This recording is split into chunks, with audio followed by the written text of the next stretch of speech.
In 1666, there was a fire in London, and one of the world's greatest or famous architect of the time, Christopher Wren, was commissioned to rebuild St. Paul's Cathedral.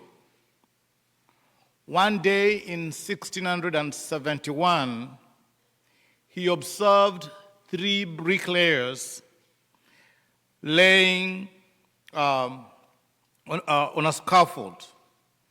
One was crouching, half standing on one, and one standing tall, and working very hard and fast.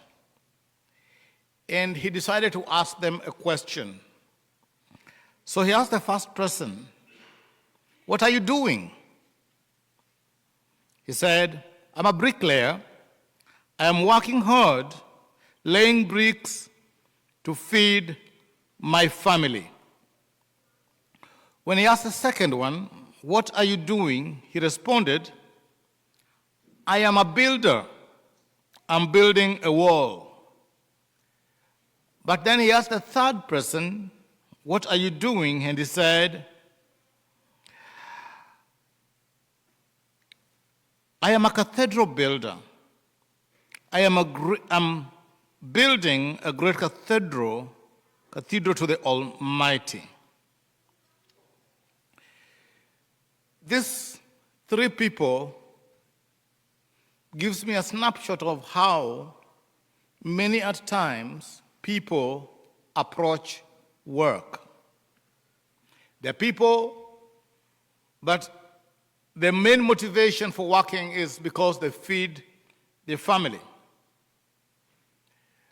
Some people work because that is what has to be done. I'm working. Nothing beyond that. But I like the answer of the third person because he's so beyond laying of the bricks. He's so beyond feeding his family. He's so the purpose for what they were doing, building a great cathedral to the Almighty. That leads me to the question then, what should a Christian worker look like? Does the way I work or you work represent my Christian faith or your Christian faith? You see, each of us is called to work. And work in this case is not just employment work. It's not employee-employer, although that's part of it. Some work as students, some are teachers, some work as mothers, some as farmers and business people and pastors. And so, what should your work life as a Christian look like? Should it be any different? You see, when I was preparing for this sermon, I was reminded of what I always listen to. It's called Miranda rights. Whatever you're going to use, you say, may be used against you. So I don't know what will be used against me in this sermon because I enjoy the relationship of an employee-employer. And so this is an employee telling employers what to do. And they say, "Pastor Joel, you said it in your sermon. Whatever you say can be used against you." I'm careful about that. Well, but this is the third sermon on our series, Transformed. Because what we have been exploring in Colossians is how our deep roots in our faith is seen in our fruits. You see, roots are hidden underground. I may not know how deep your roots are, but for sure I can see your fruit. And so we had already seen transformed marriages. Pastor Kevin talked about marriage and how we need to relate at that level. And then last week we saw transformed families, how fathers and children and fathers and parents need to relate with each other. But then, Paul doesn't stop there. He addresses a major issue of the church, work. Because people seem not to have been connecting their Christian life or their faith with their work. And so to some people, they thought work was distinct from our spiritual lives and a Christian identity. Some could demonize work. Well, they would see work as necessary evil to sustain our living, and so they abhor or they don't want to spend time at work. But some also divinize work. They establish our identity in the work. And so their success or their failure is defined by what kind of job they do. So if they do any of those high-end jobs that people respect, then they think that is their value. And so they seek success so that they obtain high status and quality living through their work. How can you and me as a believer transform our work or demonstrate that we are Christian by the way we work? Now look with me, or read with me, when Paul is writing in verse 22. He says, "Slaves, obey your earthly masters in everything, and do it not only when their eye is on you, but to carry their favor, but with sincerity of heart and reverence for the Lord. Whatever you do, work at it with all your heart as working for the Lord, not for human masters, since you know that you will receive an inheritance from the Lord as a reward. It is the Lord you are serving." Well, you would understand that in this culture at this time, slavery was part of their lives. And so Paul is not endorsing, Paul is not encouraging slavery in this text, but he is writing at his time that this particular relationship, slave and masters, were happening. And some of those slaves were getting saved, and they were getting into the church. In fact, one of the slaves in this church was a slave and master relationship. If you read the book of Philemon, in my country we call it Philemon. Philemon? Yeah. Philemon was a master, and Onesimus was a slave that had run away. So within the culture, within this context, that was okay for them at that point. That doesn't mean it's okay now. But then, that's not going to be my point here. My point is going to be the relationship between one that is serving, one that is employed, one that is put in responsibility to do some work, and the one that's supervising or overseeing that work. And so, what does Paul say in terms of transformed lives or transforming our workplace? First, I think he says, put Christ at the center. Let Christ be at the center.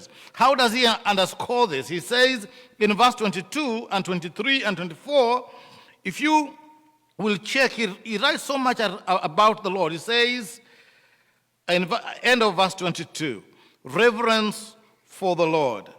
In verse 23, he says, whatever you do, work at it with all your heart as working for the Lord. In verse 24, you know that you'll receive an inheritance from the Lord. And then again he says, it is the Lord Christ you are serving. He repeats this in other versions 5 times. Do this fearing the Lord. Work heartily as for the Lord. You'll receive the reward from the Lord. It is the Lord whom you serve. You have a master, which is the same word as the Lord. He is telling them that in all this, recognize that the man at the center, the real boss of the workplace, is not your immediate supervisor. It is the Lord that you are serving. It is Christ that I am ultimately serving, and he is constantly watching. When we make Christ at the center of our work, our motivations and our actions change. We no longer work just for personal recognition or fame or gain, but we serve him. And so our relationship with the man at the center, who is Jesus Christ, should inform or transform the way we act on the job, whether as employee or as employers. You see, Paul knows that when Christ is at the center of the workplace, then our workplace becomes our mission field. You see, there are many people that interact with you. And so let me talk about people that are employed or people that go to school, people that do all other things. There are people around you that they never go to church. They never read their Bibles. They've never heard the gospel. And so it is you that they are reading. It is how you live your life that they're reading. And so by living out your faith, you demonstrate the presence of Christ in your life. When Christ is at the center, your heart is transformed, not just outward appearance. Paul is telling them, you see, your work should be characterized by sincerity of the heart. You see, as Christians, we are called to transform our workplaces into spaces where God's presence is evident. Whether here in Salina in the church, whether anywhere in the city, whether online, your work should reflect who is at the center. You are the mission field of God. You see, when thinking about this, it saddens me what happens back in my country in Kenya, because in the last elections that Kenya had in 2022, one of the narratives that was sold out to the people is that we are electing the government of God. Well, because the president is known to have professed faith in Jesus. He was a Christian leader in the university, so it's not when he was already like in the political scene. He was a Christian leader back in the days. He's been consistent in going to church. His wife is so prayerful and so influential. I don't agree with some of the things she does. For instance, she was able to invite, there's a preacher in Florida, Benny Hinn. He invited Benny Hinn to have a national prayer in Kenya, and all the leaders were present. It was a big 2-day event, I think last year. And the deputy president is also as well a Christian, and his wife is a pastor. So we have these two families, president and deputy president or vice president, who are known to be real Christians, and so they sold the agenda. We are electing the government of God. And they said the opposition leader, was not godly, was all this. 2 years into the election, those two cannot see eye to eye. In fact, in the last 2 weeks, the vice president has been impeached. And the president, from what they're telling us in the media, because we listen, they have had a whole rough 1 year.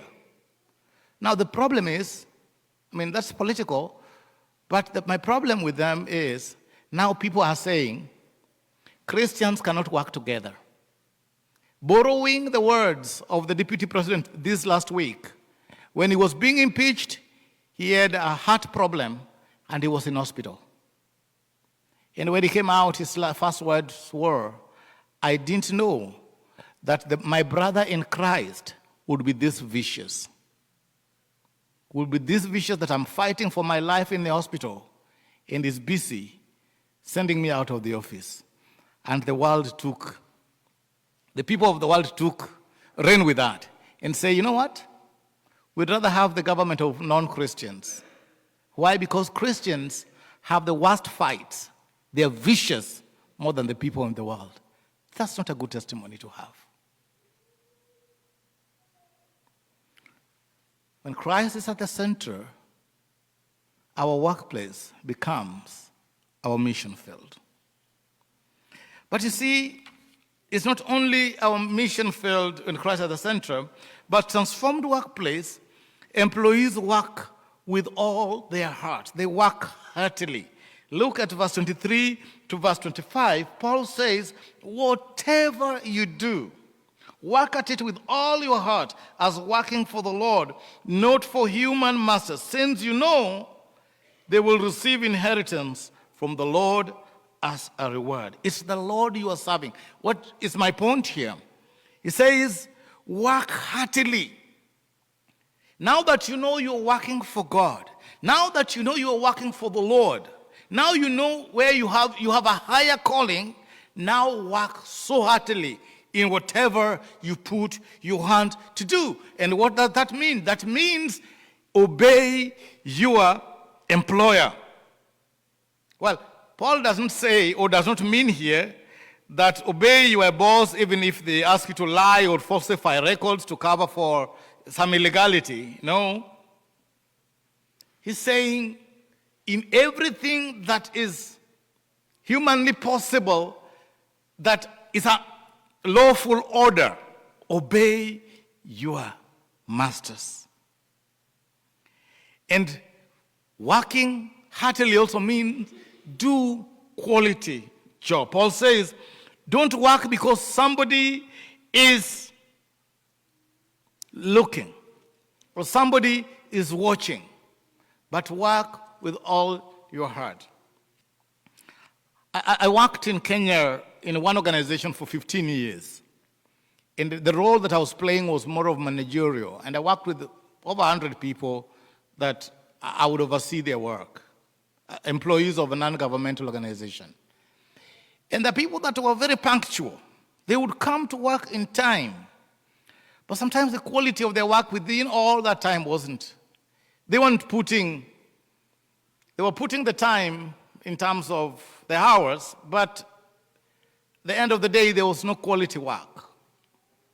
But there are people that when they sat down to do their work, they would do something that's quality. And so Paul is saying that for Christian workers, it's not just about showing up. It's not just about that you are there. It's about doing the good job even if the boss is not looking. So you don't do this to impress the boss, because the big boss, God, is always watching. But that also means not just doing quality work, not just obeying the master, but also a positive attitude. You love your job. You see, Paul elsewhere in Philippians chapter 2, verse 14, 15, he says, do all things without grumbling or disputing, so that you prove yourself to be blameless and innocent, children of God, above reproach, in the midst of this crooked and perverse generation. Among you appear as lights in the world. Someone captured this positive attitude when he said, if a man is called to be a street sweeper, he should sweep the streets even as Michelangelo painted, or Beethoven composed music, or Shakespeare wrote poetry. He should sweep the streets so well that the hosts of heaven will pause and say, here lived a great street sweeper who did his job well. No, Paul does not just talk about the slaves only. He says, work heartily, obey your master, do quality work, be happy about this job. Don't ever be complaining. But now he turns his attention to the employers, to the masters. Because he says in chapter 4, masters, provide your slaves with what is right and fair, because you know that you also have a master in heaven. What is he telling them? He says, in a transformed workplace, people are valued. If you're a master, value the people. I think I've said here before that, in life, we are told to love people and use things. But a lot of times it appears that we love things and use people to get to what we want. But masters are being told here that do what is right, do what is fair, value the people. You can do what is right and moral. And why is Paul saying this? Because slaves in this time did not enjoy any right. And so this was not very politically correct statement. But it tells them, you know what? Value those people. They are creation of God. The golden rule here is treat your employees the way you'd want to be treated. Because Paul knows that it's always easy to pull a thorn out of somebody's skin. Socrates said something about judges, and I believe can also apply to masters or employers. He says, 4 things belong to a judge: to listen cautiously, to answer wisely, to consider soberly, and to decide impartially. You see, the Christian employer is being told that, remember, you too are a person under authority. You must stand before God and give account of how you handled the responsibility given to you as the boss of others on the job. One day, the employers will be asked, were you arrogant or humble? Did you listen compassionately to the needs of your employees, or did you put the goal of making money ruthlessly above the people? You see, as I was thinking about this, I just remembered that, when you spend a lot of time around something, you start to smell like it. You spend a lot of time around food, maybe fish or smoke or kind of cologne or perfume. The smell starts to saturate your clothing. And so when you walk around, people can smell either the cologne you're putting on or something that you've been around. If you have been around Christ, if you've been hanging around Jesus, you'd begin to smell like him. People can smell Jesus in you. Let me ask you, as an employee or an employer, as a worker or master, what do people smell on you? Do they smell Jesus at your workplace? Do they ask you, why do you always do what you do? Oh, I'm a Christian, and I go to church, and this influences my life, the way I respond to this. Someone said, and I quote, when people are more important than profits, then everyone profits. But Paul, in writing this, I'm sure he's not just saying that if you are a Christian, then all workplaces will be okay. Don't assume that if you live up to the biblical standard, that all will go well with you on the job. At times, you will be treated poorly. At times, you'll be passed over for promotions or raises. At times, you will be misunderstood and wrongly accused. Sometimes, you'll be taken advantage or fired for no good reason. But you see, Christ is watching. As I come to the end of this, I'm reminded of an elderly carpenter who was ready to retire. He told his employer of his plans to leave the home building business. And the contractor was sorry to see his good worker go and asked if he could build just one more house as a personal favor. The carpenter said yes, but in time it was easy to see that his heart was not in his work. He resorted to shoddy workmanship and used inferior materials. It was unfortunately a way to end a dedicated career. When the carpenter finished the work, The employer came to inspect the house. He handed the front door keys to the carpenter. He told him, "This is your house, my gift for you." The carpenter was shocked. What a shame. If he had known that he was building his own house, he would have done it so differently. But so is it with us. We are working for our lives, a day at a time, sometimes often putting less than our best into this building.